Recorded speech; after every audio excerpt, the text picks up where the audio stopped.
Yo, yo, yo, what's good? Thank you for coming to the House of B.A.R.F. I'm Chanman, and before we get started, I would just like to emphasize that the content that we share on House of B.A.R.F.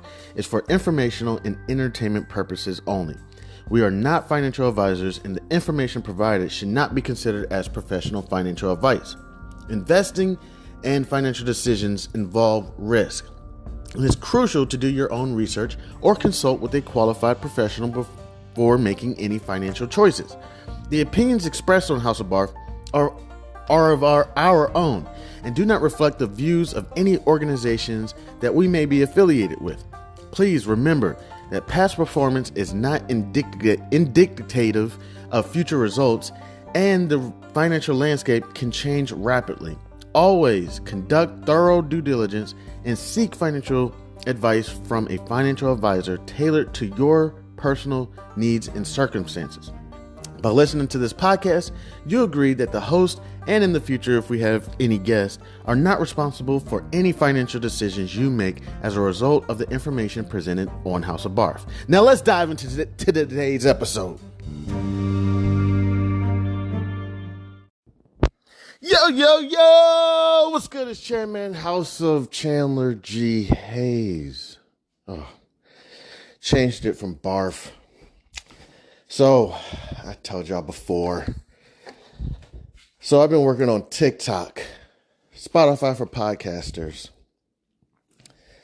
YouTube, Facebook, LinkedIn, working on selling my children's book on Amazon, Barnes & Noble, Saxo, Goodreads. It's on a bunch of other websites that I'm unfamiliar with as well.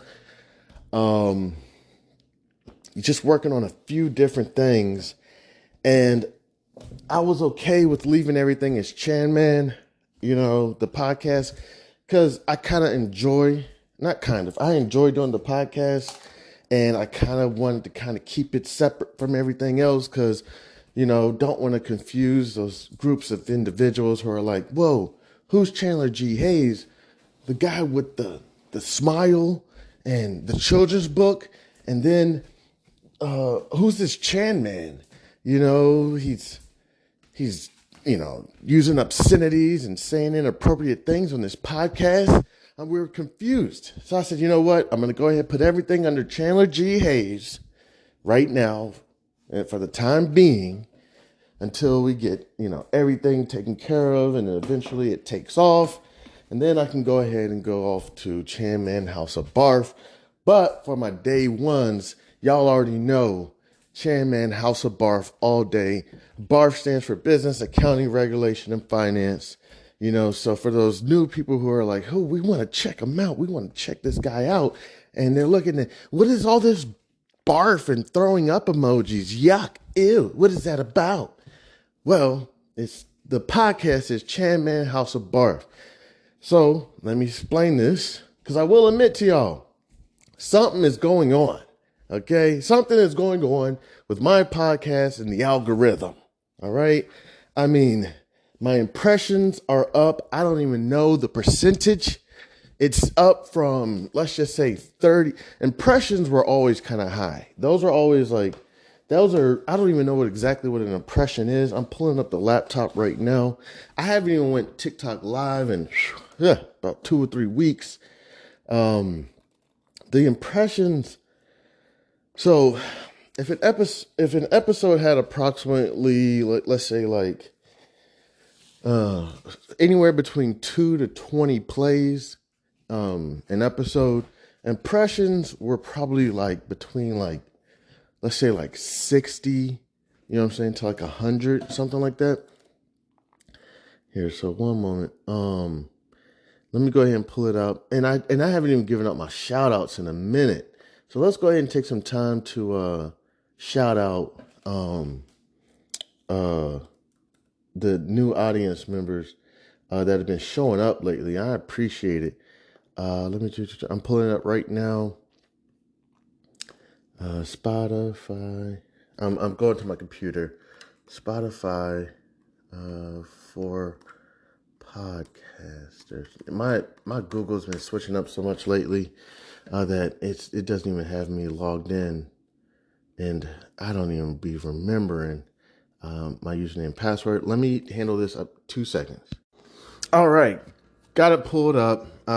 Just realized that Spotify and Spotify for podcasters had been having some merger, and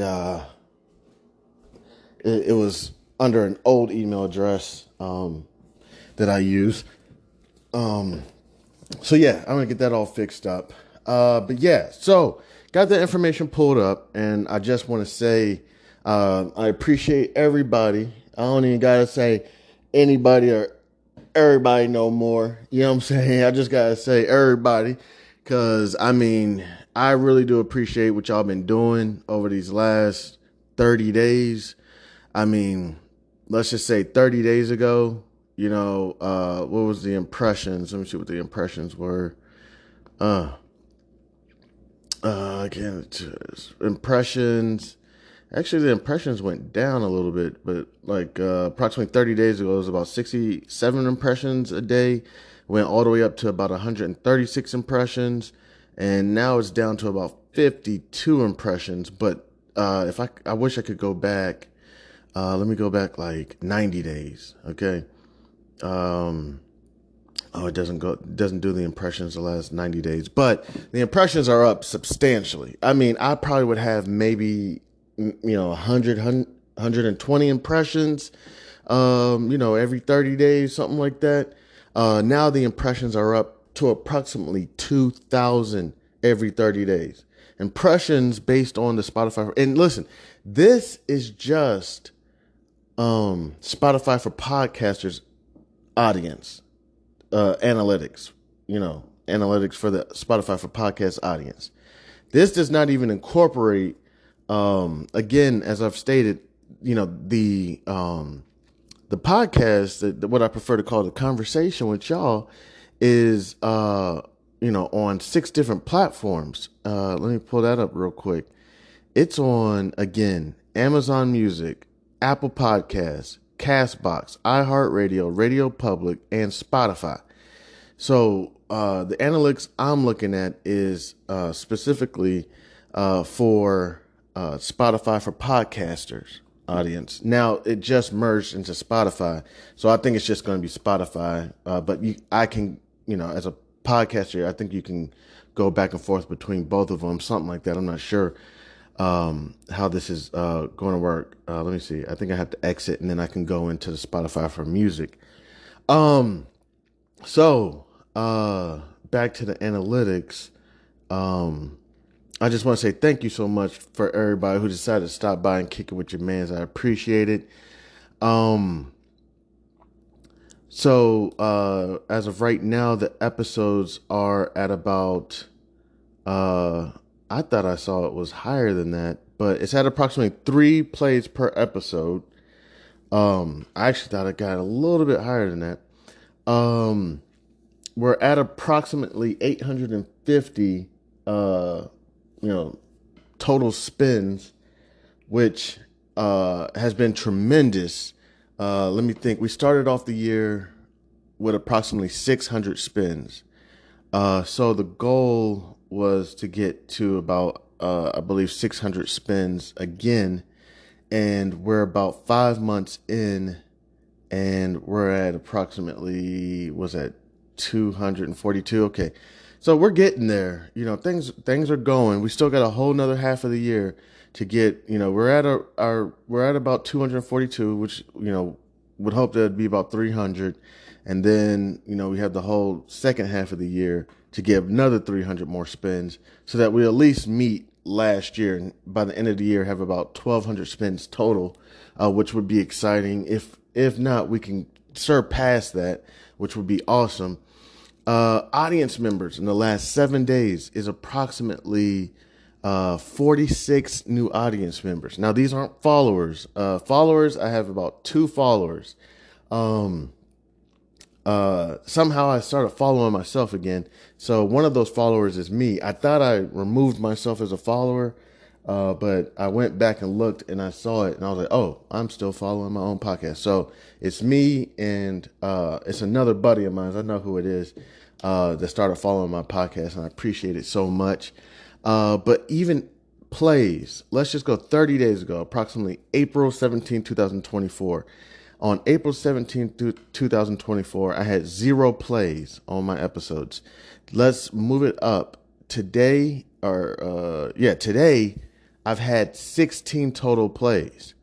Okay, so that's just awesome. And I appreciate it so much.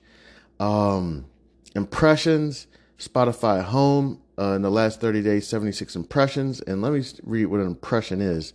An impression is, this is the number of times your show or any of your episodes were shown to anyone on Spotify over the last 30 days.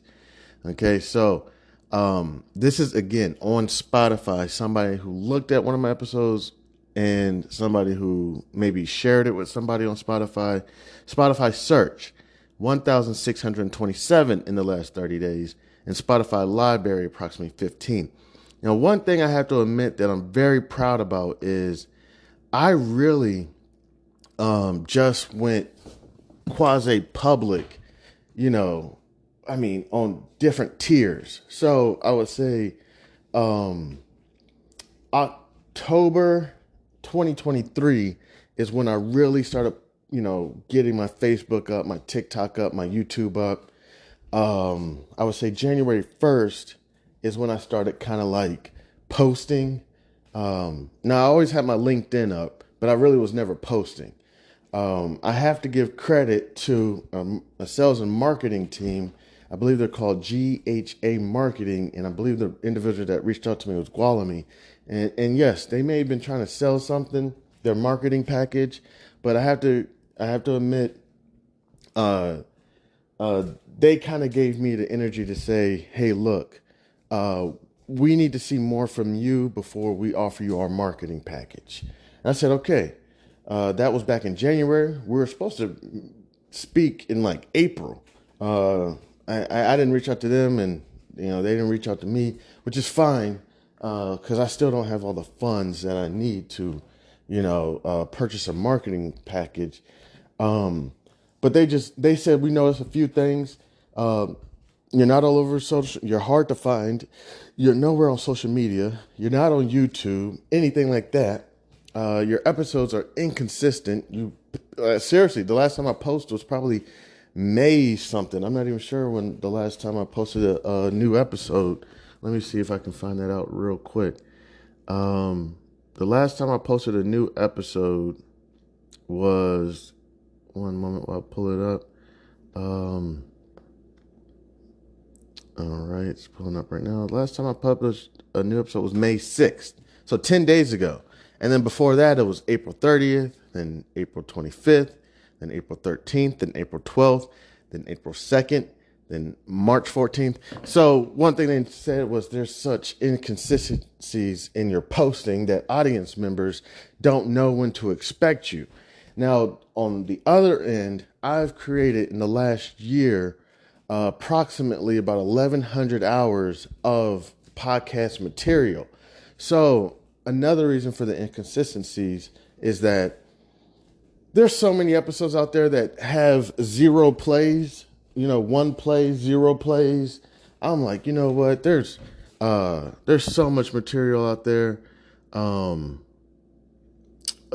me see if I could go. I see so many episodes with 0 plays. Now, I will admit that number is going down, I would say, tremendously. For a while there was a lot of episodes. It's like taking a while. Let me see if I can. It's all good. I'll leave that alone. I'll get back to that later, which is amazing. It was a while there where it was like, a few episodes had plays. And then there was a lot of episodes with like 0 plays. Now every episode has approximately like the analytics say, about 3 plays. It's like 3 plays per episode, which is cool. It's fine. It's like we're just building this up. And also I'm going into a kind of a rebrand period. I really was going to enjoy House of B.A.R.F.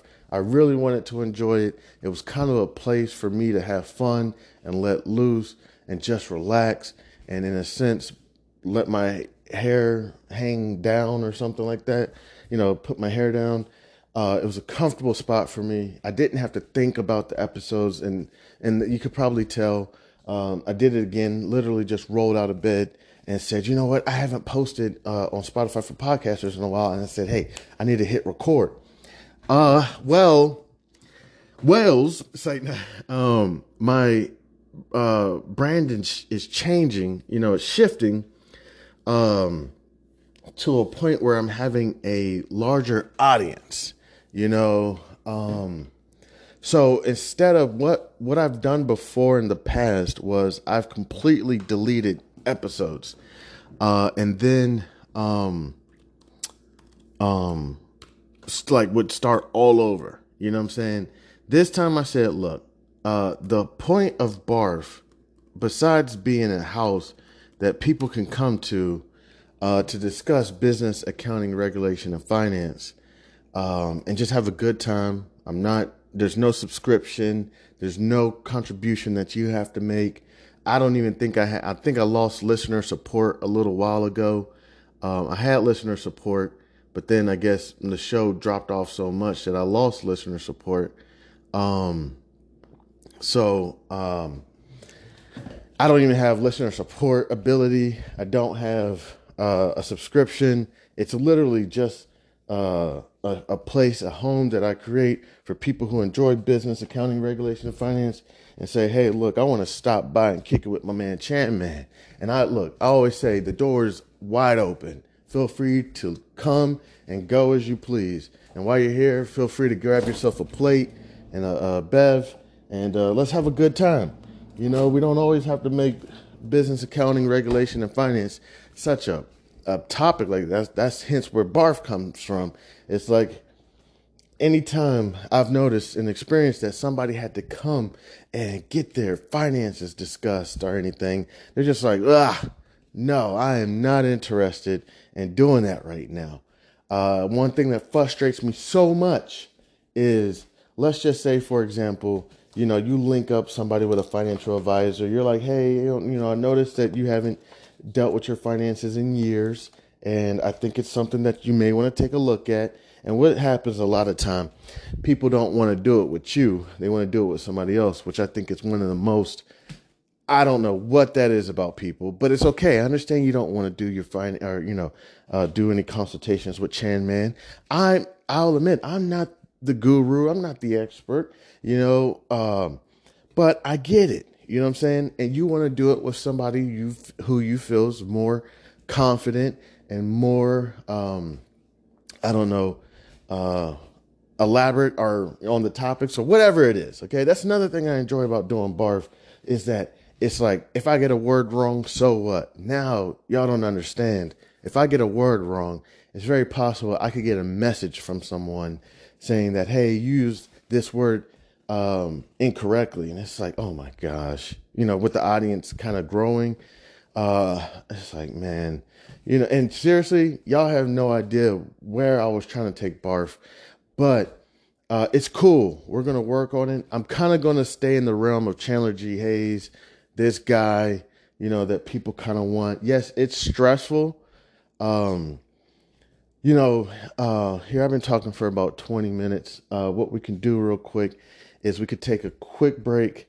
I even got to change up the ads, because the Lanks and Mankson's Cool-Made Adventure book is now out, and it's been out for about 5 months. And I still have the ad that's saying that it's coming out, I believe early 2024 or something like that.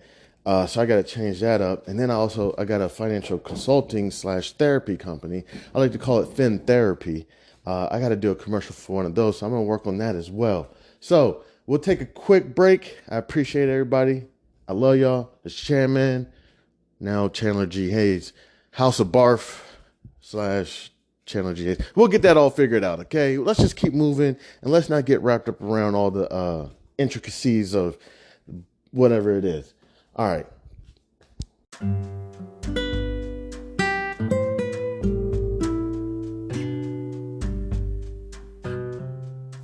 Welcome, listeners, to a journey filled with excitement, discovery, and financial enlightenment. I'm your host, Chandlerghayes, and today I have something truly special to share with you. Imagine a world where adventure and financial literacy collide, where characters come to life to teach valuable lessons in money management. That world exists within the pages of Langston Manxton's Cool-A-Made Adventure, a captivating children's book story authored by yours truly, Chandlerghayes. In an enchanting tale, Langston Manxton sets out on an unforgettable journey along with his best friend Zonky to learn about savings, budgeting, and community and the power of entrepreneurship. It's not just a story. This is an educational tool designed to ignite curiosity and empower young minds. So, what is it that inspired me to write this children's story? As a parent and as a person who's passionate about the financial industry, I wanted to create something fun and engaging for children to learn about money, finances, entrepreneurship. Through this adventure of Langston Manxton's, I hope to inspire young readers to be curious and courageous about financial responsibility. And on another note, also, growing up in an area as the DMV, the District of Columbia, Maryland, and Virginia area, I know the temptations that children can have going in either direction. You know, we have politics on one side, and then we also have chemical dependency on another side. And how entrepreneur minds can fall into a trap.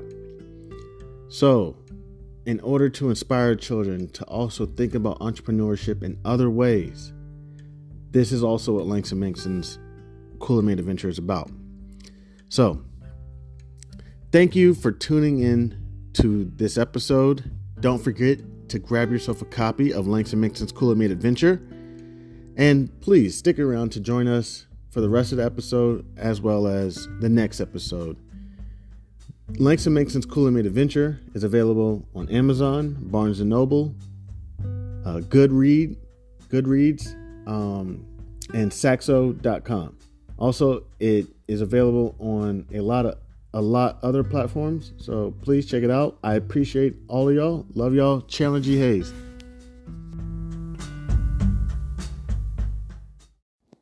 Yo, what's good, Chanmanhouseofb.a.r.f? What's poppin'? All right, so real quick, I brushed over it. I totally forgot to go back to it. Let's go back to it. I want to say thank you so much to all the audience members that have taken, even if it's 60 seconds. Typically, if I'm correct, in order for the analytics to pick you up, you've had to listen to an episode for approximately 60 seconds. So let's take a look at this number real quick. The audience members in the last 7 days has been 46, which is up tremendously. Let me tell you at the beginning of the month what the audience members was. Let's just take May 3rd. It was, if you divide it, multiply it, it was 0. So that was May 3rd. Now, May 16th, 13 days later, 2 weeks later, we're at approximately 18 plays. Oh, that was plays. 18 plays per episode. So, let me see. 18 plays per episode, but the audience members is 46. So if there was no plays, 2 weeks ago, the audience members was probably like 2 or 3. But now it's up to 46. In order to be, caught as an audience member, this is the definition. This is the number of distinct devices that streamed in any episode for at least 60 seconds or downloaded an episode in the last 7 days. So I just want to say thank you so much to those audience members. Thank you so much to the impressions. Now let's go to the audience. I've been neglecting to say thank you so much to everybody. There's been not so many, but there's been a few new people out here. Bermuda joined the House of B.A.R.F out of Hamilton City. So I just want to say thank you so much to Bermuda. Let's just go down the list real quick and just give everybody a thank you. There's no rush on this podcast, on this conversation that we're having, because this is our conversation so that we can chill. For a while there, United States was somewhere between probably about 98, I would say somewhere between 98 and 90% of the audience. United States is now down to 96% of the audience, which does not mean that I'm losing audience members in the United States. It means that other countries are now taking over listening to this. So it's amazing. So let's start with the United States at 96% of the audience. And just want to say thank you. Wow, the one from Maryland has went down tremendously. Give me 1 second. Sorry, I'm getting one of those parent phone calls.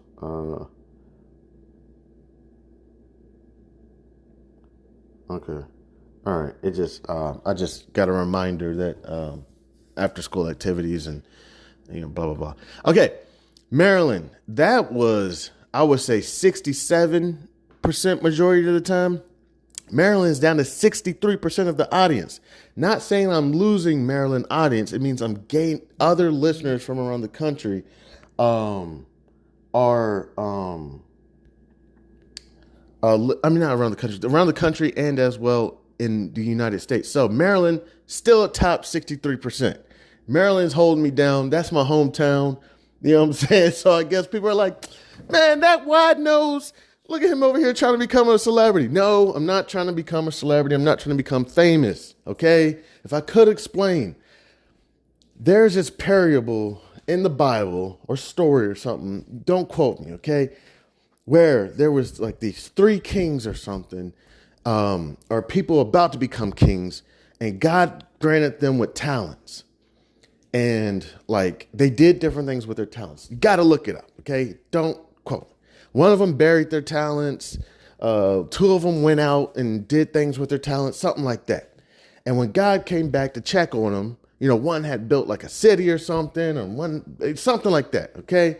And the other one that buried his talents, God was appreciative of the ones that used their talents. And the one that buried his talents was like, yo, what's up? Why didn't you do anything with the talents I granted you? And the guy was like, hey, I really appreciated that gift and I didn't want to mess it up. So I buried it and did nothing with it. Now, I don't know how the rest of the story goes, but it's something about that. So I will admit to y'all, for probably about 16, it's getting longer than that, probably about 20 years of my life, I've buried my talents.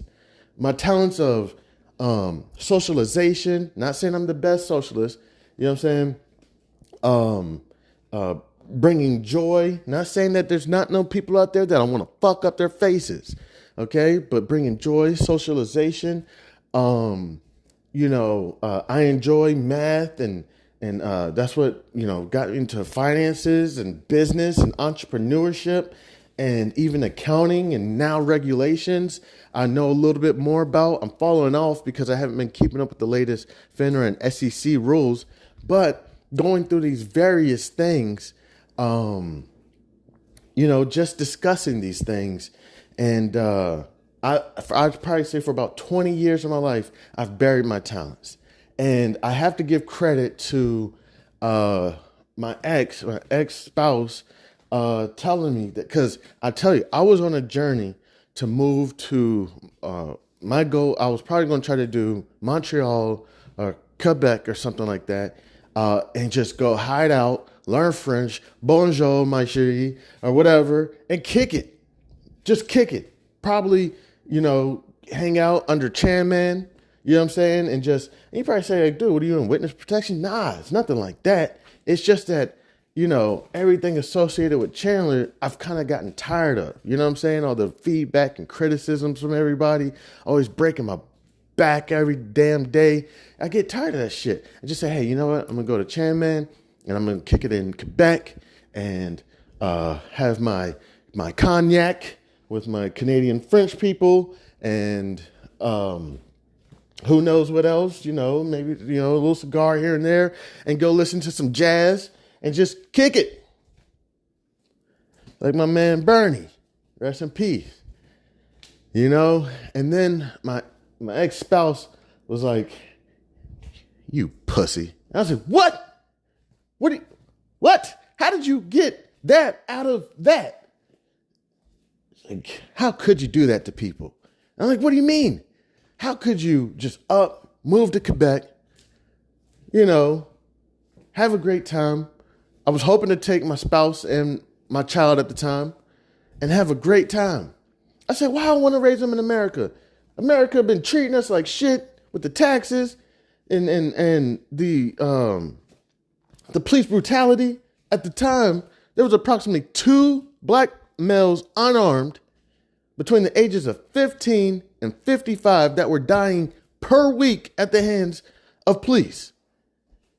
Not to mention the crime that we got going in the community, between blacks.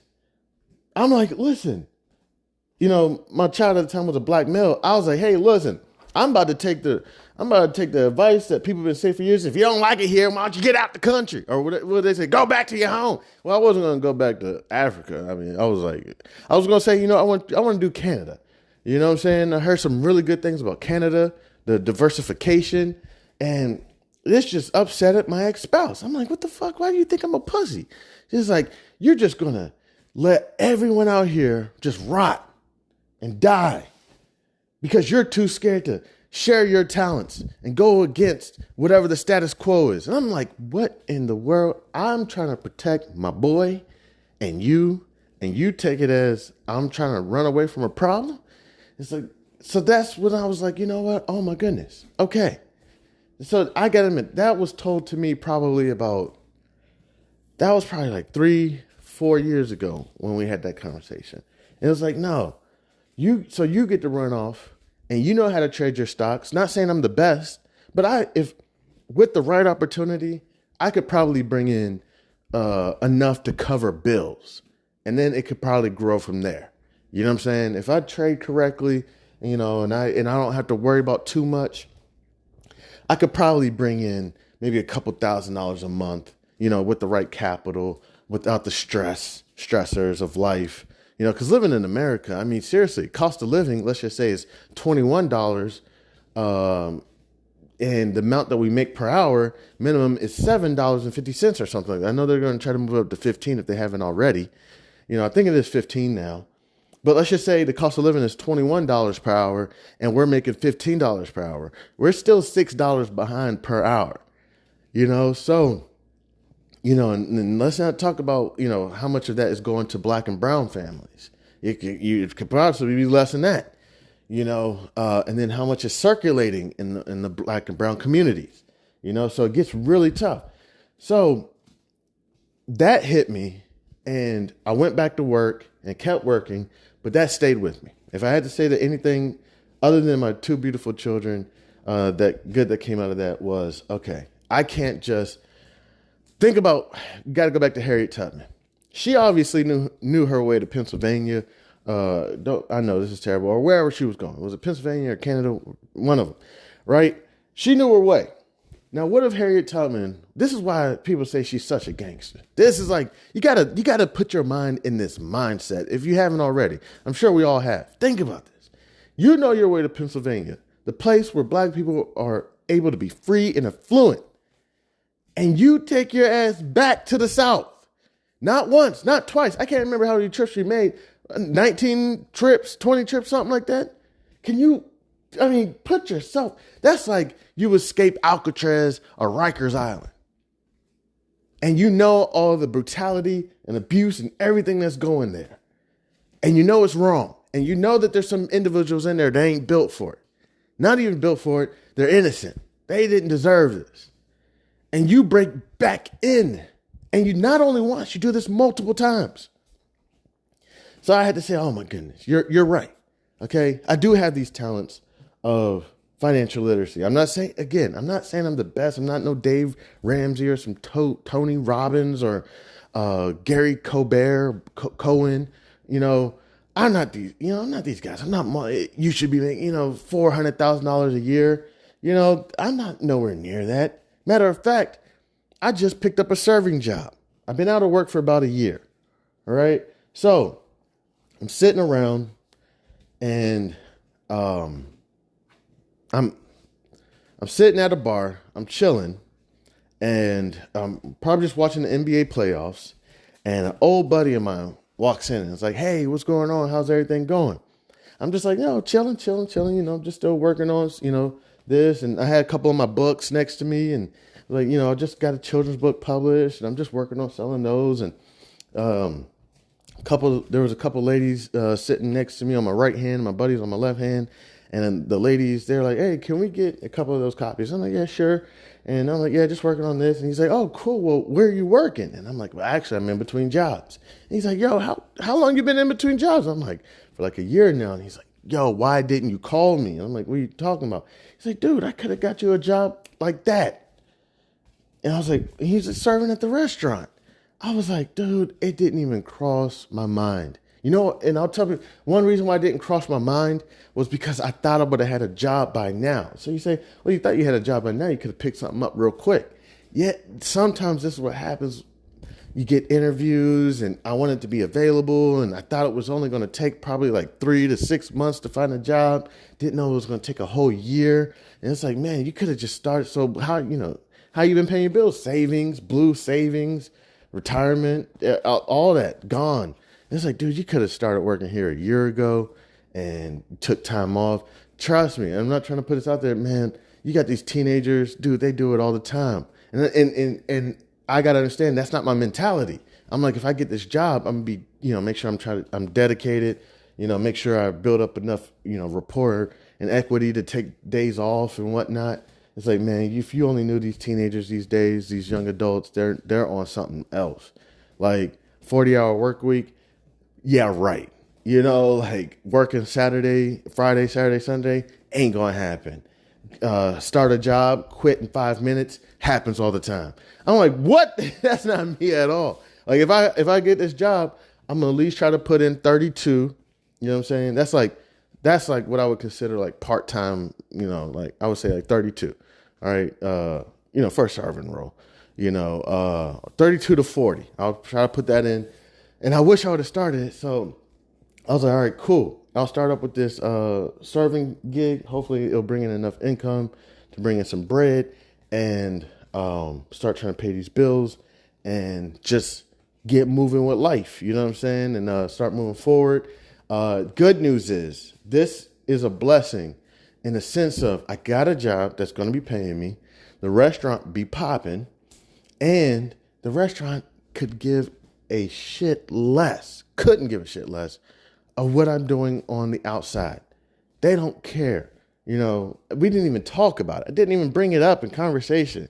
You're selling books? Cool. Podcast? Cool. Financial consulting on the side? Cool. Do what you do. Can you be here Monday through Sunday? Anytime we call you. I was like, well, I actually am jobless right now. All right. So you can do it. Well, cool. But the thing is, I didn't even say this to them. I usually have book signings on Saturday. Definitely like Saturday and Sunday. So I already got a couple book signings. Good thing this one book signing didn't come through. It was at the Lenore, something like that. Caribbean Festival. Didn't come through because I had to actually pay for that booth. And the other ones that coming up June 1st and June 8th, I actually pay for those booths as well. But the main thing is going back is I'm not doing all this for Chandler. This is not for me at all. God has blessed me with my little acorn of talents, my little mustard seed of talents.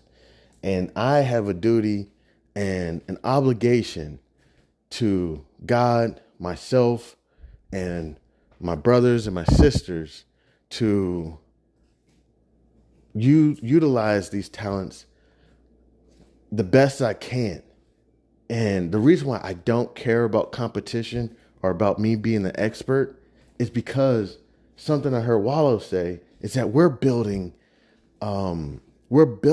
this sector of life. There's so many different sectors of life, exercise, nutrition, socialization, intimacy,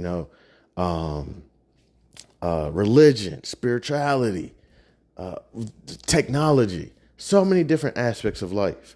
And so many times, the way we've been raised, or I've been raised through movies, through life, is fuck the competition.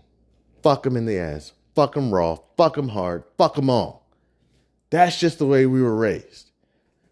It's like if there's a sector, let's just take the weed game. Let's say you're in the dispensary business, okay?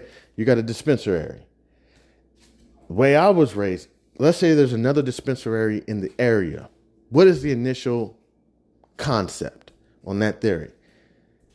Fuck them. We're going to figure out a way to fuck up their business so that we get all the customers, so we get all the business.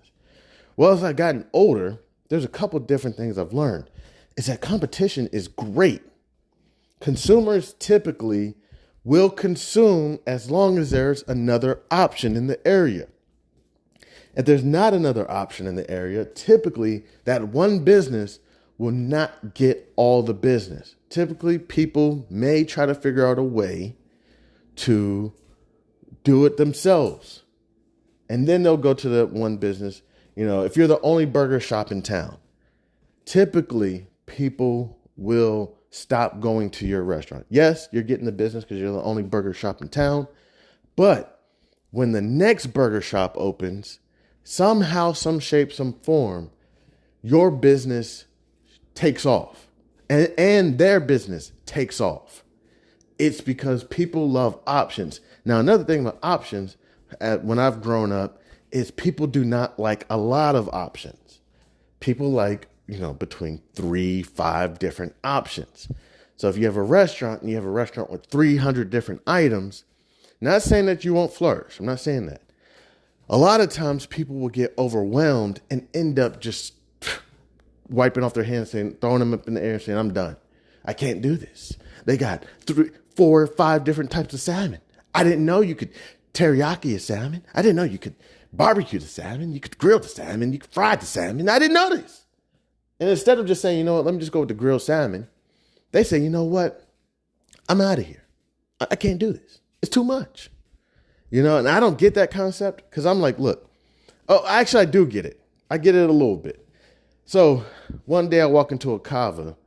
I was at the Chipotle and somebody says to me, this was a former ex-in-law, was like, hey, have you tried the kava? And I'm like, nah, I haven't tried the kava.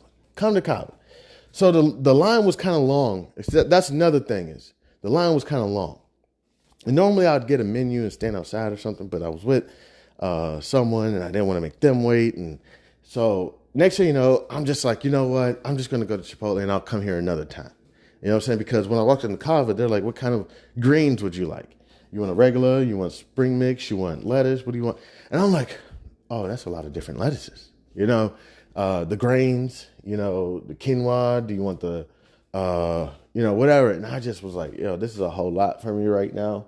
I'm just going to get a Chipotle and I'm going to come back here on a quieter day and I'm going to be able to look at the menu and make my salad the way I like it. One thing about Kava, I will tell you, man, they got hip to my salad and they ain't going to give me credit. I have a salad that I've been making there for years. Not saying I'm the only one, but all of a sudden my salad is on the menu. The salad that I make. Maybe other people have been making it too. I may get me some kava today. That sounds good. Kava, the salad I make. I mean, from the ingredients, like every ingredient is now one of those salads that are pre-made salads. I'm like, wait a minute. Did y'all take my damn salad? I should have them go over my history. Look at this. Look at this. To the ingredient. That's my damn salad. That salad should be called the Chanman Award. Because when you get it, it's delicious. But forget about it. It's all good. But again, just going back, when I do these things, this isn't for me to, this isn't for my glory. This isn't for me to become famous. I will admit, if it wasn't for certain situations, if I could stay in the private and earn income and just relax and cool it, I would. I would have. But thank God that certain situations transpired that made me have to come up from under my rock. or out of my shell, whatever it is. And everybody's going to say that it's me. No, listen, even with the book I published, it was a team effort. Illustrators, editors, printers, manager, me. I'm just the author. Okay? Like, that would be like having a lead singer with no band behind him. Not trying to say that the lead singer doesn't sound beast. Can you imagine Luther Vandross without his band? I mean, not to say that Luther Vandross doesn't sound amazing. And we could listen to Luther Vandross a cappella all the time. But could you imagine him without the band? You know how many times the band just made you like get goosebumps along with the lead singer's voice? And then don't forget about the other shit. Like, I don't know the music industry that well, but the production team or the distributors team or the marketing team or whatever it is, the studio team. I don't know the music industry. Like, there's this thing a few months ago where the Chicago Bulls had a reunion, and I guess at this reunion, I missed it. I saw it on the news like the next day. This reunion, supposedly, the guy's wife, I can't remember his name right now, but I believe he was the GM during the 90s, and supposedly he was a shorter, chunkier guy. Supposedly Michael Jordan used to make fun of him all the time for being short and chunky, and supposedly at this reunion, Michael Jordan, Dennis Rodman, I think there may have been another player or two that didn't show up. Now, I'm not all for one player not showing up and we give them all the attention. I think that's pretty messed up to, let's say you have a dinner full of individuals and one person doesn't show up. And instead of us acknowledging all the individuals that took time out of their day to make it, we just talk about that one person. Sonny didn't make it to Big Mama's Thanksgiving. What? Sonny didn't make it? Where were you think he was? He was with his wife. She be pushing him to hang out with her family every Thanksgiving. I'm like, you need to switch it up, Sonny, sometimes. You need to come see us. We like seeing the kids, too. It's like, yo, you have 45 people at your Thanksgiving dinner. Sonny is now newly married. We know how it is when you get married. It gets difficult with the families. You're splitting up time this way, that way, boom, then it gets difficult. And we're spending all this time talking about Sonny when we got Shirley, we got Charles, we got Richard, we got Cindy, we got Greg, we got Timothy, everybody here, everybody laughing, having a good time. And all we talking about is Sonny. So I don't even care, what a couple people didn't make it to the reunion. Now the Cowboys didn't do that shit. When Jimmy Johnson went into the Hall of Fame, every damn body showed up. Everybody showed up. That shit was awesome. It almost had me in tears. Everybody showed up for Jimmy. And that's the way it's supposed to be done. You know what I'm saying? Like, that's the way. I can't remember everybody, but I know Troy was there. I know Michael Irvin was there. I'm pretty sure Tony Dorsett was there. I mean, that's what it's supposed to be. Well, not at the Chicago Bulls. Okay? They didn't do that. Michael didn't show up. Dennis Rodman didn't show up. And supposedly the guy's wife was crying. And I'm not sure if it was tears of joy or if it was tears of just misery. Because I think they even started booing the guy. Jerry Krause, something like that. Can't remember his name right now. And that's just horrible. I can't remember what made me get on this topic. But yeah, that was just awful. I forgot what made me get on that topic. And that happens with Chanmanhouseofb.a.r.f. Okay, but it's all good. But again, if I could just say real quick, when I do these things, this is not for this is not for me. This is for all of us. Okay, this is for all the family and friends that have put time into me to help me get my education. The time that friends have sat down with me in the garage and we've discussed fundamentals of the stock market. This is to help that young child who has a cell phone but feels like they have nowhere to go and is listening to the podcast. I'm just a vessel in all this. All the glory goes to God and goes to us as brothers and sisters. So it's not Chanman trying to be famous, trying to be popular. Is there a little bit of me that's like, oh, it would be cool to like be popular, like a little bit. But, oh, it would be cool to like go outside and somebody's like, hey, are you Chanman? And I'm like, yeah, not, but just like a little bit. Ooh, it would be kind of cool to be rich. It would be awesome because guess what? I could actually go to Linganore, whatever the event's called, Linganore, Caribbean Festival, and then I could even travel to another country like Guyana and go to their festival as well. And then me and my children could have a fantastic summer. And also I could get a brand new car and I could pay my house off for the whole year. And then I could work on moving in a nice tenant, and we could create a nice plan on how I'm going to keep the house together. And then they can rent out the house and it would all be awesome and great. There's little parts of me that think about those things, but it's not like my motivation. It's not everything that keeps me going.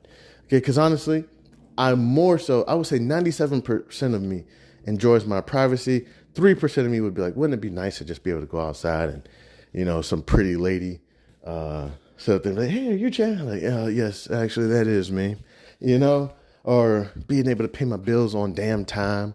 There's little parts of me that think about those things, but I would say 97% is me really sitting here saying that, look, we got to get to the public and we got to work hard. And I hope that also when I say these things, it's not just about myself. I hope this also can encourage somebody else that's been sitting around saying, I've wanted to start this hair business or this, clothing business or weed dispensary, whatever business for the longest, but I'm so nervous and I'm so scared and I don't know what to do. And we think about everything that could go wrong, the amount of money we could put in, the amount of money we could lose, and how everything could just go completely wrong.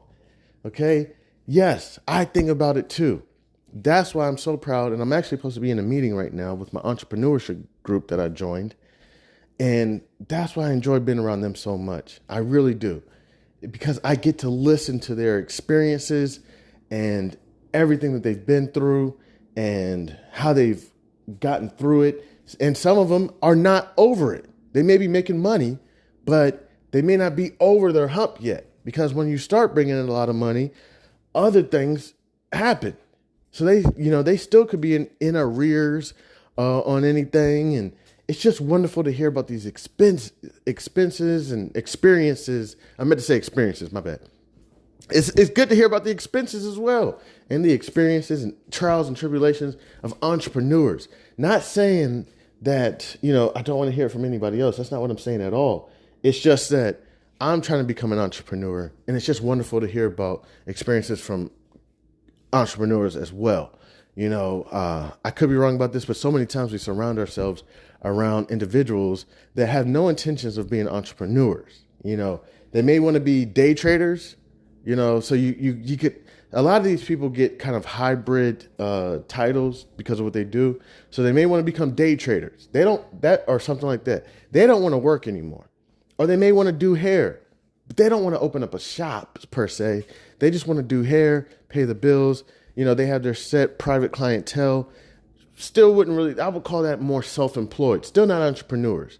Then, you got your individuals who are employees, not a problem at all, not trying to go on them. But yet you have these different categories of individuals that could get in the category of entrepreneur.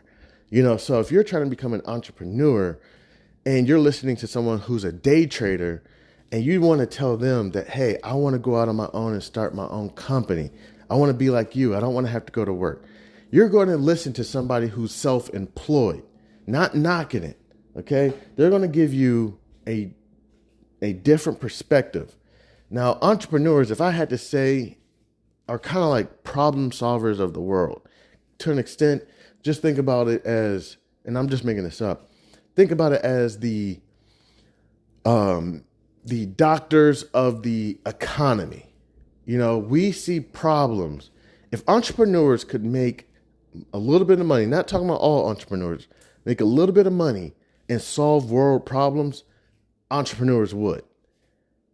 That's what we would do. And the thing about entrepreneurs is you also got to give us credit because we're also a little bit gangster, kind of are, and you say how an entrepreneur is just a little bit of a doctor, a little bit of doctor because we want to solve world problems.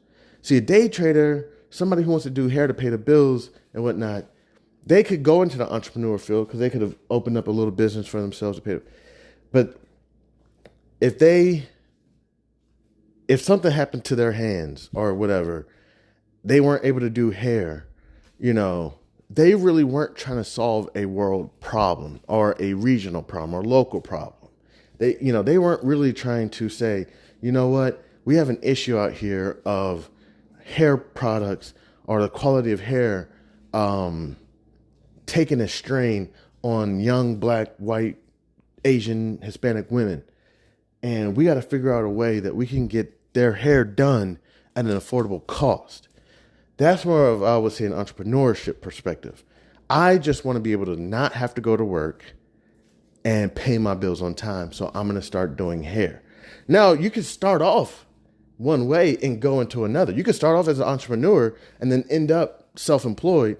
Or you could start off self-employed. I never thought I would be here where I own my own shops and have other hairstylists in their chairs paying me rent. Never thought. So it doesn't always have to be just one and one or white and black, as people say. You could start off one way and end up another, but if you go into, listening to different individuals, you may not be getting the advice that is catered to your spirit, to your energy. You may be getting information from somebody who, let's just take an entrepreneur and then you have a day trader. So you want, this person says, man, I'm about to start day trading and I'm going to start bringing in enough money so that I can take off work and do whatever the fuck I want all day. Okay, cool. Now take an entrepreneur spirit and mix it with that person. The only thing that really, if you take a Venn diagram, the only thing I would say that they have together is that they don't want to report to anybody or have any schedule. They really want to make up their own schedule. That's the only thing that they're sharing in the middle. Over here on the self-employed person, they just want to pay bills. They just want to be able to, do things whenever they want to do things and blah, blah, blah. Entrepreneur, I would say they want to solve a problem. They want to, do more for humanity, blah, blah, blah. Now, let's just take the day trader and so that, I'm not trying to knock. Now, let's say we take the day trader and they say, you know what, I'm going to start creating YouTubes. I'm going to start creating YouTubes because I'm starting to learn a lot about this. And I really think I could benefit people in this industry, in this field. Now we have somebody who went from just wanting to be a day trader to pay their bills to saying that they may start moving over to the entrepreneur field. Because now they're trying to proclaim financial literacy in the securities industry or Forex industry or real estate industry to other individuals, which could potentially solve a world issue. And when we do that, what happens? We could be changing generations. You teach me about nutrition. You teach me about physical health or financial literacy, whatever, or do-it-yourself products. You could be potentially changing future generations coming up, So that's more so what I think about entrepreneurship compared to how I think about self-employed. And there's other ones I can't think of right now. But the main difference is you may not be surrounding yourself around the correct energy. Now you surround yourself around, let's say you're a self-employed person and you surround yourself around another self-employed person. Y'all are on the same, energy wavelength. Y'all got the same mentality. Fuck the authority. I want to go on my own. I want to do everything on my own. I want to do this on my own. I want to be on my own. Blah, blah, blah. I'm good. Whatever it is. I don't know what it is. Entrepreneurs line up with another entrepreneur. We want to, save the world. We want to change health and wellness. We want to bring more to the world. We want to bring affordable housing, affordable financial literacy, get this incorporated in schools. Energy is different. The only difference I would say is on both ends, on the middle, again, self-employed and entrepreneur. Also, we both probably want to get paid for it. We probably just want to make some money too. a decent amount of money that it's like let's take the stock market and banking. The only reason why some people are in stock market is because they just want to see a little bit more return than they're getting on their bank. So that's what it more so is. It's like we want to make money, but we want to make a little bit more money than we would have if we were employed. So that's just the main thing with that. And I've been lining my energy up with other entrepreneurs, and it's just been great. Just hearing their experiences, everything, just struggles, and things that I've been wanting to talk about with people, but been a little bit shy to talk about. For example, the failures of an entrepreneur. So, for example, if you talk about failing with an employee, it's like it doesn't make sense to them. They're like, no, you won't fail. Not saying all employees, but you can't fail as an employee. If you fail as an employee, AI is on your heels trying to take your job. You know what I'm saying? So employees, not saying all employees, not saying that there's not employees that talk about failure either, but I would say the margin for failure is, I would say less. Now, you could say, well, wait, with entrepreneur, the margin for error is less because then they could lose everything and then it's over for them. The margin for error for entrepreneurs, I would say is larger, because it's like you're taking on a much larger task, unless your job is seriously something that's like world changing as well. You know what I'm saying? Then yes, I get it. Like, let's say the people who were creating the COVID vaccine in like 18 months, their margin for error was damn near slim to none, and they were handling a world issue, So maybe I'm saying that wrong. I'm thinking, but like with the entrepreneur, we're really trying to solve a regional, a local, a larger issue. And I would say there needs to be more room for failure because every day you wake up, you learn something new. And that's what you learn as an entrepreneur is every day something new. It's like, oh crap. Okay. My packaging was off. My marketing was off. This is off. I need to get that tightened up. Employee, I would say the margin for error is slim, and you probably are not going to make as many mistakes because there's always somebody there, your assistant manager, your manager, checking the boxes to make sure it's good before it goes.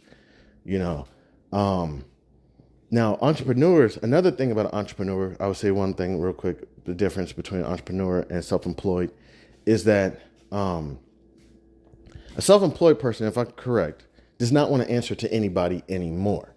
Entrepreneurs, they want to be the chief executive officer of their business or, whatnot. But entrepreneurs understand we still have to answer to people. One, our customers, we still are answering, it's kind of a reverse. It's like now I have thousands of bosses, depending if you have, thousands of customers. Now I have 100 new bosses. I have 1,000 new bosses, and those are your customers that you have to answer to. If you say your business is going to be open up between 9 and 5 p.m., you've made a promise to this customer and they're going to be pissed off and they're going to hold you accountable if you're not open at 9 a.m. If you say, I'm going to be there at 3 a.m., 3 to 12, they're going to hold you to that.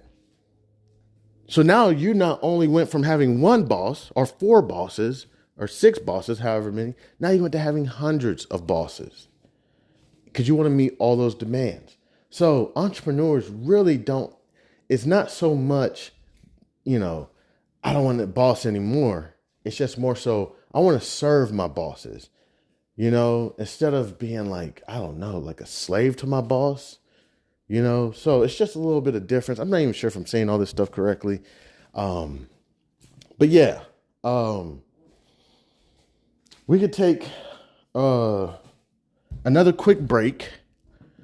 And then what we got to do is I got to get back to thanking these people. I know we've taken forever. Here, let's take another quick break. I've been talking about 40 minutes. I appreciate y'all. Love y'all. It's Chanmanhouseofb.a.r.f.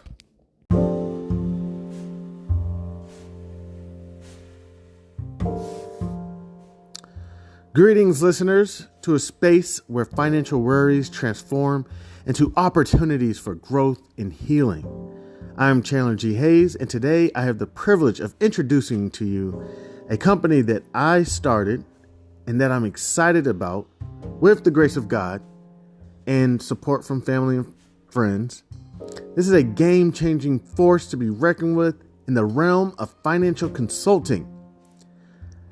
The business is called Chandlerghayes. It is a financial consulting / financial therapy company, what I like to call fin therapy.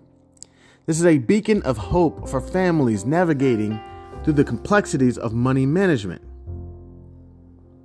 This is going to guide families and individuals through a journey of financial transformation and meaningful conversations about their finances, accompanied by fin therapy. We recognize that financial well-being is not just about numbers, even though I understand that at the end of the day, people are going to want me to deliver, or the organization to deliver on the numbers. I get it. What's the point of this? Some people don't really need the numbers. Some people just need the financial therapy. Some people need the consultation. Some people need both. The financial therapy aspect will focus on emotions and behaviors and attitudes surrounding the finances. Then there also can be the consultation that offers personalized guidance to help understand finances.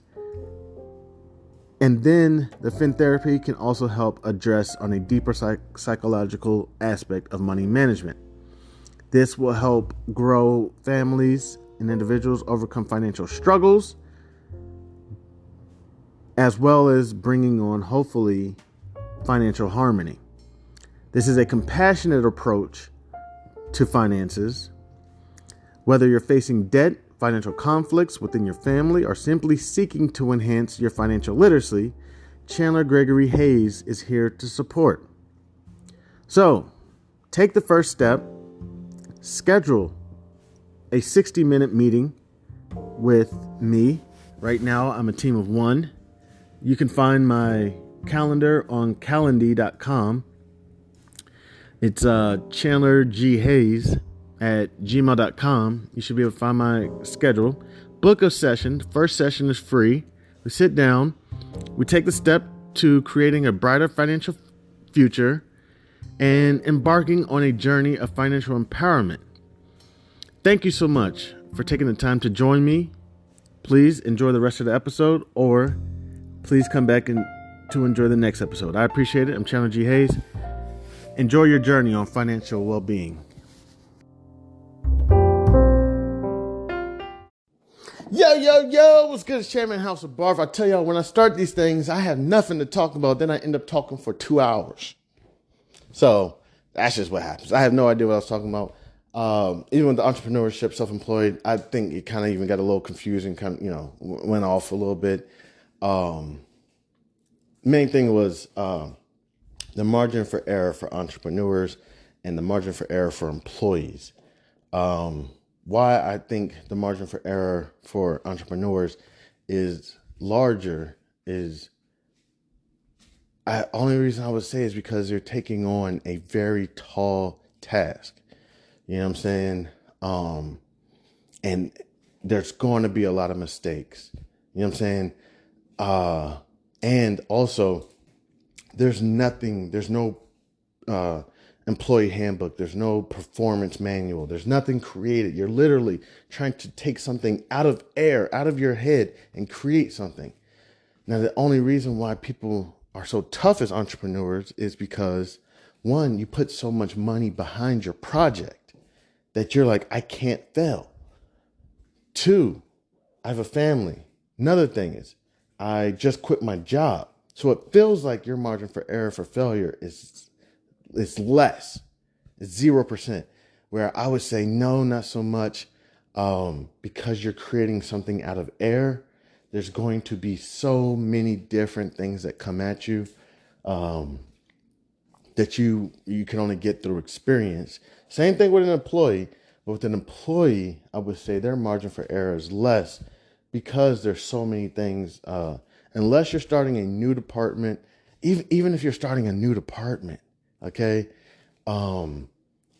think about it. Like, you start a new department, your margin for error is less, because again, your employers are going to want to see dividends right away.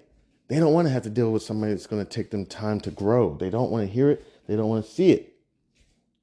Come on, get cooking. Okay. And you have these bosses that got to answer to their bosses.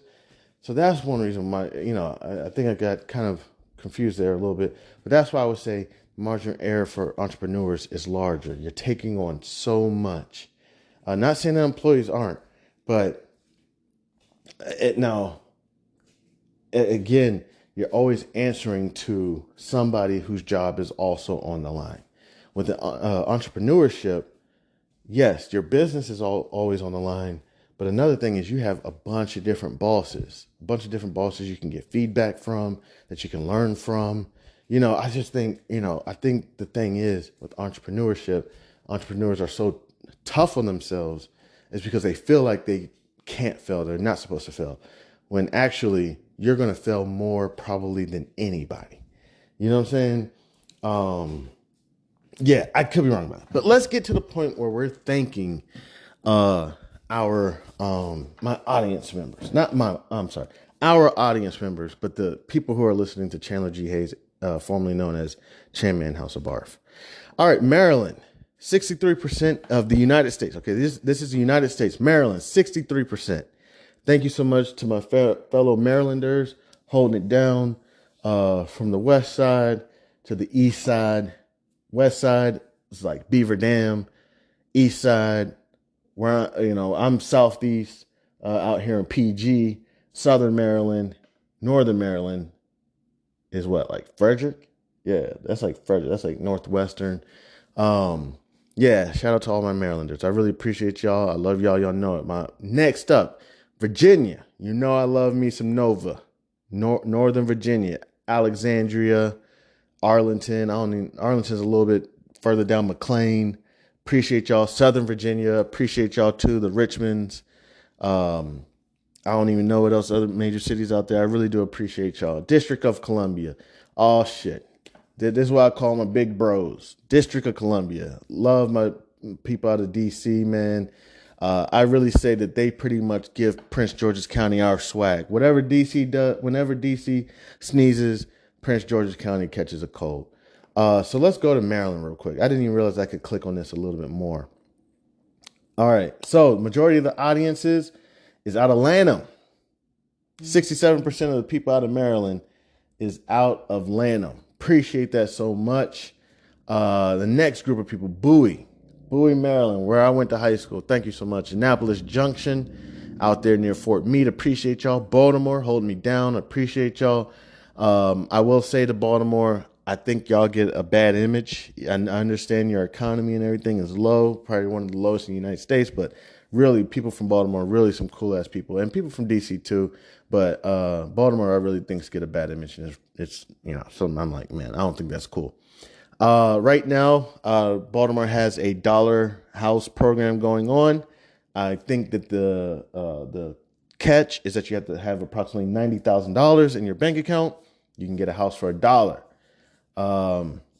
There's a whole lot we could talk about that, and I think it does need to be talked about. It's going to be frustrating to watch it happen, and people say, "Look, see, no offense, see, black people, look, y'all couldn't even take care of your own city, because then what's going to happen? Caucasians, Asians, Hispanics with $90,000 are going to move in. They're going to renovate the homes. Next thing you know, Baltimore's going to be a nice place to be. We're going to be like, oh, y'all took over our city. Y'all, man, that program was fucked up. It wasn't for us. It's like, come on, Baltimore, let's get it. Let's get it together. Silver Spring, thank you so much. Moco, I appreciate y'all. Tacoma Park, shout out to Moco. Thank y'all for holding me down. Hyattsville, where I went to college.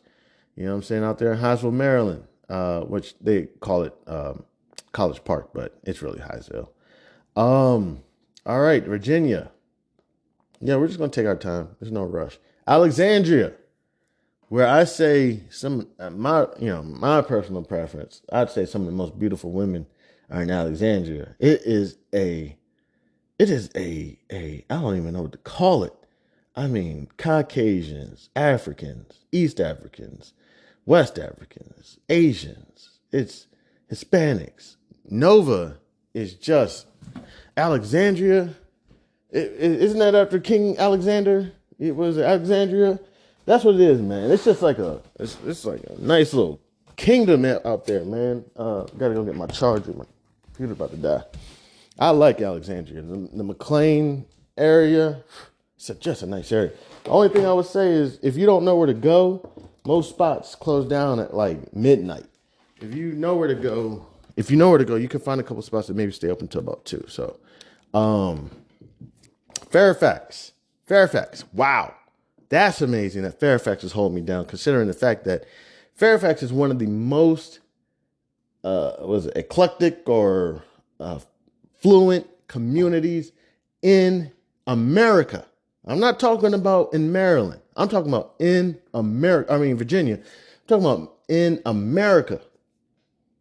And people from Fairfax, they're my number 2 out of Virginia. They're my second at 20%. Alexandria is 25. Fairfax is 20%, which means I'm not trying to say anything, that I'm on a right track to have some of the, and I'm not saying that Fairfax probably has its hoods. I'm pretty sure it has a hood somewhere. I don't know where, but they are some of the wealthiest individuals in America, Fairfax County. And thank y'all so much for holding me down. Ashburn, not too familiar, but thank you, Ashburn. Woodbridge, I hear it all the time. It's on the radio stations, from Woodbridge to Quantico, whatever. Thank you so much, Woodbridge. I got to learn more about Woodbridge. I apologize about that. Arlington, if I'm correct, that is like the affluent part of Virginia. Virginia has a lot of, the DMV has a lot of affluent areas. Arlington is one of those, like, if I'm correct, I think it may be an Army kind of residential area. They're pretty affluent out there, very classy people. 6% of my audience. Okay. So I'm doing good. Okay. With Arlington, but clearly I could be doing better with them. They're like, Jan, you're not on our level yet. Manassas, I pass it all the time on my way home when I've just taken a road trip, and I see it all the time, because it makes me laugh. Since a teenager, it's just it just makes me chuckle because it's man asses. It's just stupid. I don't know. Manassas, Falls Church. Hear it all the time on the radio. I apologize. I'm going to make my way out to Virginia more, and we're going to have a great time. Burke. Never even heard of Burke, but appreciate y'all from Burke. Thank y'all so much. Making up approximately 4% of my audience out of Virginia. Reston. Very familiar. Haven't been there very often, but I see it on the map. I think it's a pretty big city in Virginia too. Springfield. Know a little bit about it. It's not too far away. A lot of people in Maryland, I believe, drive down to Springfield and work. I think they're only like an hour and a half, 2 hours away from Prince George's County. And Sterling, another city that's like about an hour and a half. I believe people go out there as well. Heard the name, have not been out there. Sterling makes up approximately about 2% of the audience. Thank you so much to my Virginia audience. Appreciate y'all so much. We're just going to take our time because I want to make sure I give everybody their flowers. All right. So, District of Columbia. I was going to wonder, how did they break this down? Cause, were you going to break it down by the city, or not like the city, like the area? I don't even know all the names of the cities or the areas for real. I hear people talk about, Simple City or, Brooklyn. But I was wondering, were they going to do streets, or how were they going to break it down? Alabama Ave. Like, how are y'all going to do it? But I see they just did Washington. So District of Columbia, they didn't break it down. We got to get people to figure out how to break down DC. So the way I know how to break it down, because I am from Prince George's, I go to DC like every day, for one shape, form, or another. But the way I break it down is by northeast, southeast, northwest, southwest. Now, if you tell me what part you're in, I could tell you some of the streets that are in that area. Don't quote me. I'm not even going to test myself right now. But like, let's just say you were in, was it Northeast? I could tell you probably around like Montana, K Street, those areas. My bad. See, I'm probably even getting it wrong. That's probably, is that Northwest? I can't remember. See, Southwest, I could tell you a couple of streets out there. I can't even remember them all. Georgetown area. What is it? So Northeast, Northwest. Can't even tell you all the streets out there right now. And then Southeast. I can't even tell you a bunch of streets out there. I can't even tell you all the streets and the neighborhoods out there. But that's how they break it down. That's how you can tell somebody who's really from DC, because they can break down all the streets. They can even break it down to all the alleys. You know what I'm saying? I don't know them all. Yeah, I don't know them all. But I'm gonna get better at that as well. I can tell you Connecticut. What is that? What is that? Was that Northeast? Then there's Benton. Then there's Mississippi. Then there's what is that? Trinidad. I could tell you about a bunch of streets, but can I tell you exactly where they're at on the map? Nah. Can I find my way? Yeah, pretty much. I can find my way around the city pretty well. Now, if traffic gets built up in the alleyways, how to get out of it, I don't even really know the alleyways like that, but it's something I got to pick up on. All right, next up, Massachusetts. Wow. Making up approximately about 2% of my overall audience. Let me see that real quick. So DC made about 12% of my audience. Virginia made about 17%. Massachusetts makes up about 2%. And the audience from Massachusetts, Handover, and Boston. Handover is making up about 67%, and Boston's making up 33%. I do apologize. I've never been in Massachusetts, but we're going to make that happen, because I tell y'all, if this thing takes off, I plan on going around and learning more about local economies and how it works and how it rolls, and just learning a lot more, about how things have been going. Like, for example, Mississippi has some of the worst financial literacy period, and economy in the United States of America. And it's like, what's going on in Mississippi? What, not to be rude, but nobody from Mississippi has even listened to House of B.A.R.F. So, just figuring out what's going on in these different cities, states, and just what's going on. All right, North Carolina, making about 2% of the audience. Charlotte, 57%. Damn, Charlotte, hold me down. Raleigh, that's tight. Only considering that they're supposed to be like the professional capital of the East Coast, something like that. And Rockingham. Hey, Rockingham, my bad, unfamiliar. But Charlotte making up approximately about 57%, Raleigh making up about 29%, and Rockingham making about 14%. Thank y'all so much. I did live out there in North Carolina for about 5 years, so I had a great time. I actually was in the Charlotte area, so I really do appreciate y'all. Love y'all. Louisiana runs through my blood, through my veins. Family supposedly was from the Lafayette area. Have I been? No, I will admit I have not been, but Harvey is making up 100% of the Louisiana area. Appreciate y'all so much. Tennessee, Millington, making up 100% of the audience. Thank you so much to Tennessee. Wyoming. Wow. Thank y'all so much. They're making up less than 1%. Jackson, Wyoming. Appreciate y'all. Pennsylvania, Philadelphia is making up 100% of my audience out there. Appreciate y'all so much. Indiana, Plainfield. That sounds perfect for a city in Indiana. That sounds about right. I have been to Indiana. I can't remember everywhere I went, but yeah, definitely been to Indiana. Used to hang out in Illinois a lot, in the Chicago area, and every now and then we would have family in Indiana as well, and we would stop by to go see them as well. So shout out to Indiana. And where is Illinois? Come on, y'all. I love y'all. Y'all got to show love back. California, Manhattan Beach. Never heard of it. Appreciate y'all. I love y'all so much. Got to make my way out there. You know what I'm saying? Florida, West Palm Beach. Heard of it? I think I have chilled there a couple times. I'm mainly in South Beach or Fort Lauderdale, but I appreciate y'all so much. Shout out to Hollywood. New Jersey. Teaneck. Have not heard of that city before, but shout out to Teaneck. All right. Where are we going next? Connecticut. Bridgeport. Shout out to Bridgeport. Appreciate y'all so much. Texas. El Paso. Thank you, El Paso. I appreciate that. I love y'all. Appreciate y'all. Colorado. All right. West Side. Denver. Shout out to Denver, man. Y'all stepping it up, man. I appreciate y'all. All right, we're out of the United States and we're going to the next country. Oh gosh, I got a phone call and I don't know if it's a job or not. I got to take this call real quick. One second. Un momento, por favor. No, it wasn't no job. It was a get out of debt relief program.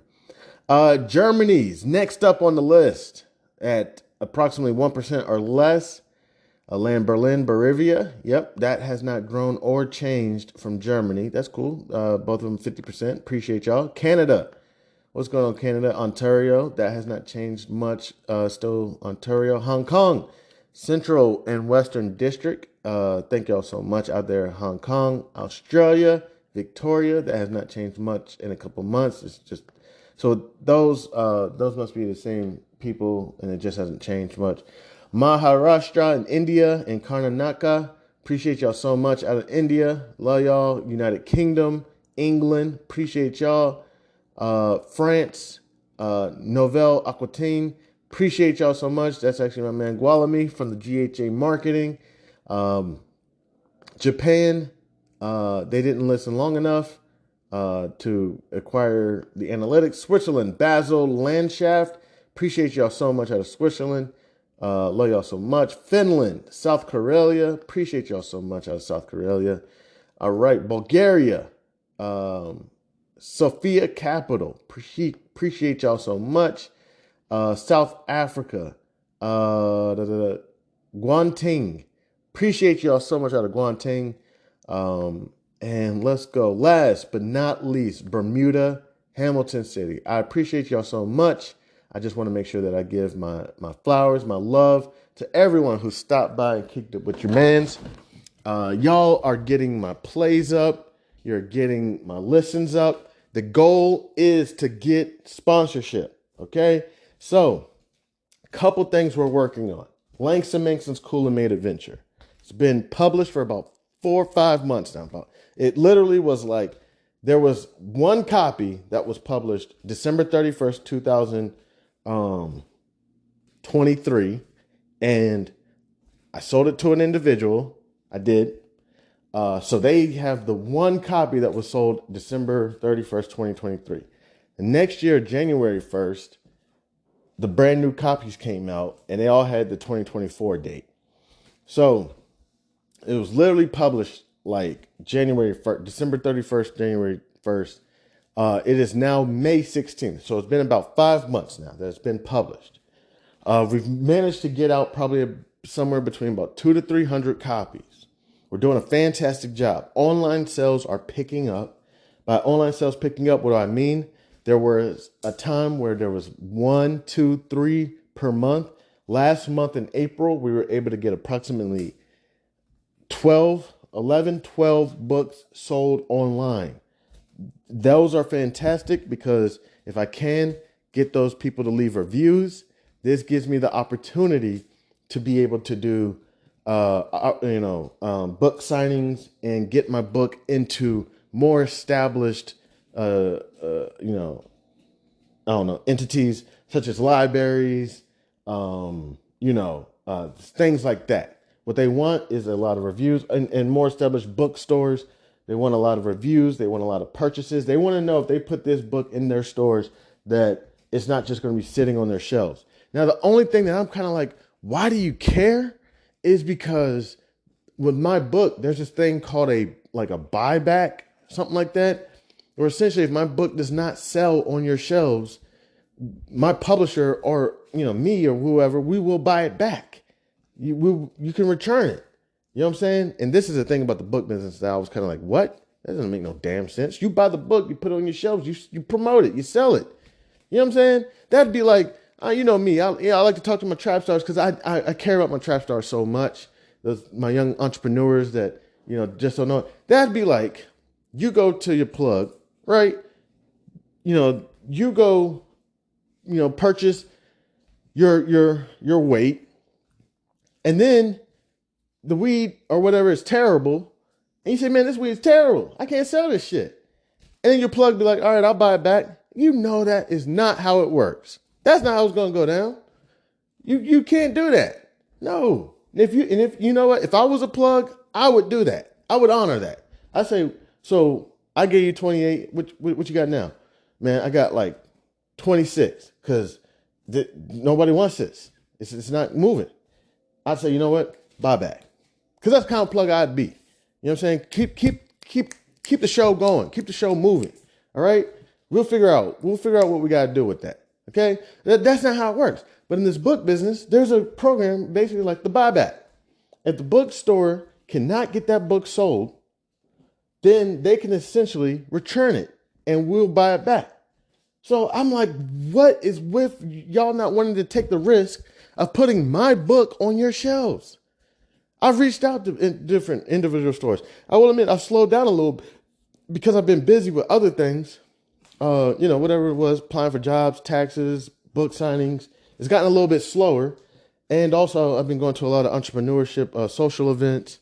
And I'm trying to figure out, I gotta get to school and get some more AI lessons so I can try to incorporate AI to help me out.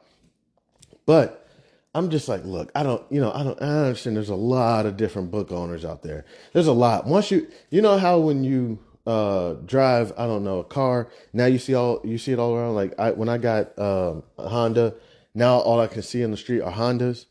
Oh, besides business, accounting, regulation, and finance. I can't tell you what that theory is called. I forget. I think it starts with an S. I can't remember what it's called. But I've been hearing some people talk about that's what you got to do with entrepreneurship or your finances. Okay? This is what you got to do. Somehow, some shape, some form, you have to envision yourself as that multimillionaire or that billionaire. Somehow, some shape, some form, through quantum physics, whatever, you spit that stuff out into the universe, and the universe will start putting you in these places. So you start envisioning your business. You start saying, I'm going to conquer all obstacles. I'm going to get over obstacles. I'm going to be an amazing entrepreneur. I'm going to be wealthy. You start saying that shit, right?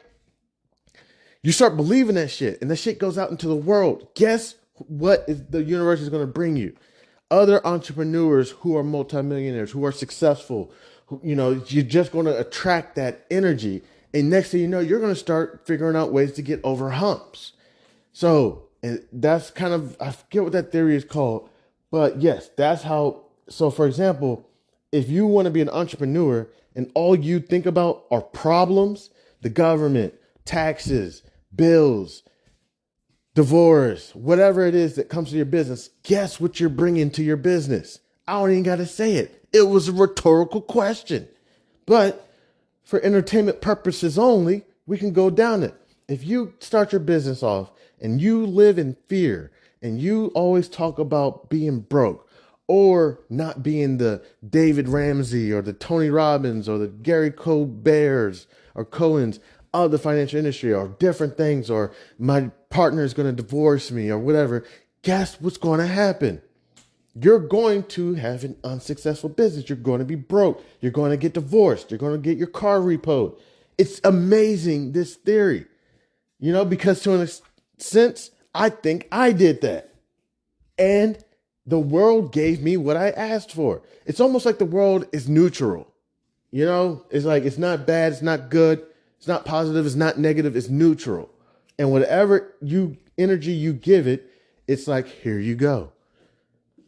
So you say to yourself, and you write it down on paper and whatever, and you pray about it too.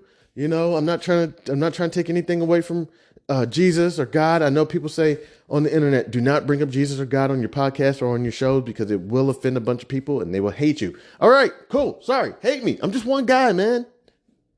But You pray about it, you write it down, you meditate about it, whatever it is. The universe basically takes it in.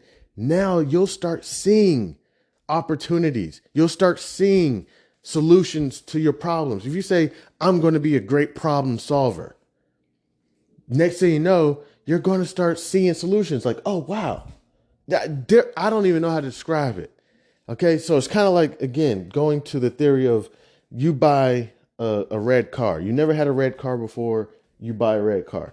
Now, as you drive around, all you see are red cars. You take that to your personal finances, your accounting, whatever business, understanding regulation, whatever it is, take it to that. You say things like, I'm going to get myself out of debt. I'm going to become financially literate. I'm going to become a problem solver. I'm going to become affluent. You go to restaurant, bar, you go to your Home Depot, whatever it is. Somehow, some shape, some form, there's somebody there who's stumbling over their feet or whatever it is. Oh, crap. You go pick them up. They're just like, oh, thank you so much. Oh, that's a very nice Rolex you have on there, sir or ma'am. What do you do for a living? Oh, I'm a whatever it is. And it's like, whoa, this is exactly what I was looking for. Or let's just say that one thing you were thinking about is getting a suit. You're getting a suit. Okay, I'm going to share a story real quick. And it happened multiple times back to back to back. I can't remember everything. And I still haven't got my suit yet. But I talked to the guy and he said it's on the way. It takes weeks to get it done. So I get invited to a social event. I'm like, oh my gosh. One of those social events where they're like black tie. I'm like, oh my gosh, I don't even have a suit right now. You know what I'm saying? Like I haven't ordered a new suit. I haven't bought a suit. It's been on my mind. I'm sitting there like, oh gosh, I get, invited to this event. I'm like, I need a suit. You know what I'm saying? Literally, the person invites me. I get discouraged. I go to the bathroom. I'm sitting in there. I'm urinating. And there's someone in the background who's like, hey, how are you doing? And the other person's like, hey, how are you doing? So what are you doing at this event? So it was an entrepreneur socialization event. This person's like, I'm in a little bit of everything. I do consulting, blah, blah, blah. And then the other person's like, I make suits. I said, whoa, God, why? How do you do this? I said, wait a minute. So I'm trying to hurry up, jingle it, come on. Hey, real quick. Hey, guy, and people think that, oh, Chan just does sporadic purchasing and whatnot. No, it wasn't sporadic purchasing. I let the universe do what the universe does. That's all it was. People can say, oh, he needed a suit, so he went to the first person and got him a suit. Sort of, but it wasn't like it. I can't describe how invited to the social event. Didn't have a suit. Now, did this guy have a suit for me right away? No, he made custom suits. So he took all my measurements and everything. So I went home. I put together what I could. You know what I'm saying? Ended up having a suit that was good enough. But it's now I got a second suit on the way. So I got two suits that I can first suit's kind of a quasi suit that I can kind of throw together and make it work. It was good enough because it got me into the party. And then now I have a second suit, and then I'm gonna try to make some more money so I can get another third and fourth suit. So at least I want to have at least 4 to 5 suits, that I can rely on, mix, match, whatever. It's like, okay, great. You know what I'm saying? Especially now that I'm more so going into the public eye. So that's not the first time that happened. There was like 2 or 3 times that happened prior to the suit guy. You know what I'm saying? But yeah, shout out to my man Ace. He's out of Thailand. I think it's Ace and Albert. He makes custom suits. Holla at him. Me and him he wants to do business with me. I told him, let's talk and let's see what we can do. He's like, man, a lot of people say they like my energy. They're like, I like your energy. You seem humble. You seem a little bit too shy. I wish we could work on that. But you seem like you got good karma around you, and I'm like, yo, and I'm not lying. I've been hearing that a lot since I've been in the social space. And yeah, people are just like, hey, is there any way we can connect? And that's another thing about entrepreneurs. They always want to connect.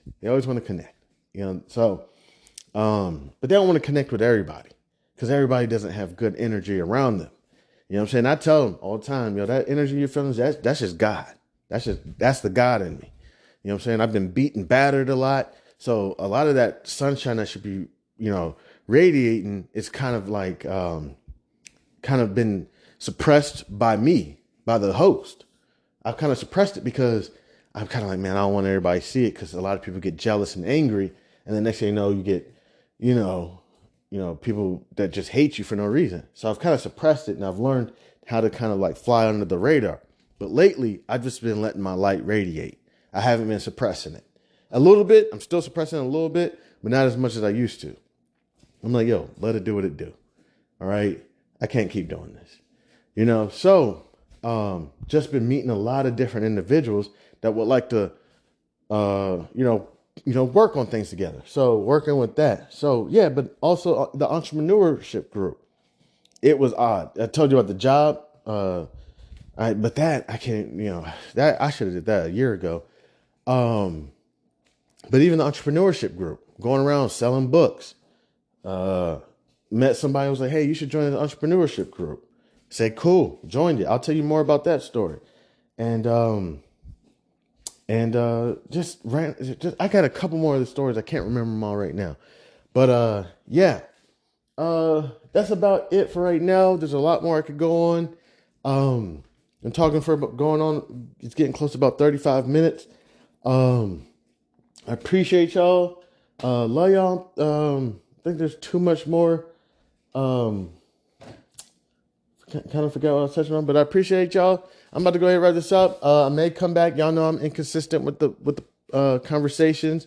You may get 2 in one day. So I just want to say thank y'all. Appreciate y'all. Love y'all. Chandler G. Hayes, formerly known as Chanmanhouseofb.a.r.f. Blah!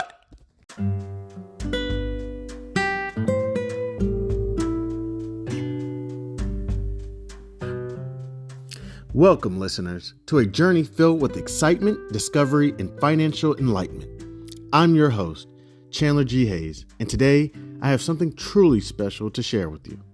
Imagine a world where adventure and financial literacy collide, where characters come to life to teach valuable lessons in money management.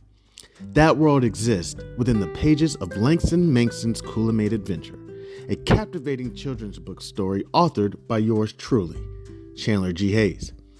In an enchanting tale, Langston Manxton sets out on an unforgettable journey along with his best friend Zonky to learn about savings, budgeting, and community and the power of entrepreneurship.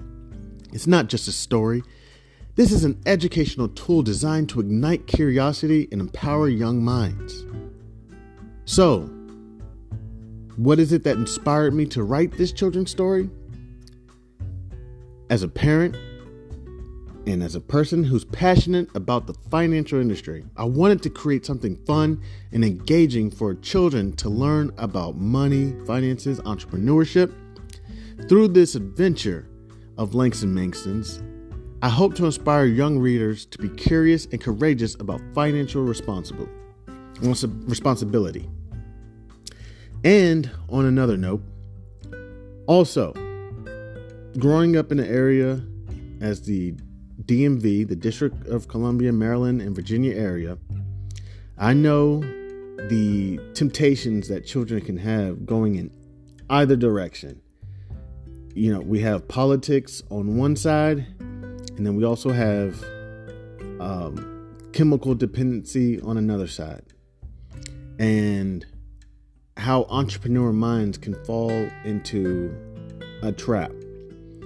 So, in order to inspire children to also think about entrepreneurship in other ways, this is also what Langston Manxton's Cool-A-Made Adventure is about. So, thank you for tuning in to this episode. Don't forget to grab yourself a copy of Langston Manxton's Cool-A-Made Adventure. And please stick around to join us for the rest of the episode as well as the next episode. Langston Manxton's Cool-A-Made Adventure is available on Amazon, Barnes & Noble, Goodreads, and Saxo.com. Also, it is available on a lot other platforms. So please check it out. I appreciate all of y'all. Love y'all. Chandlerghayes.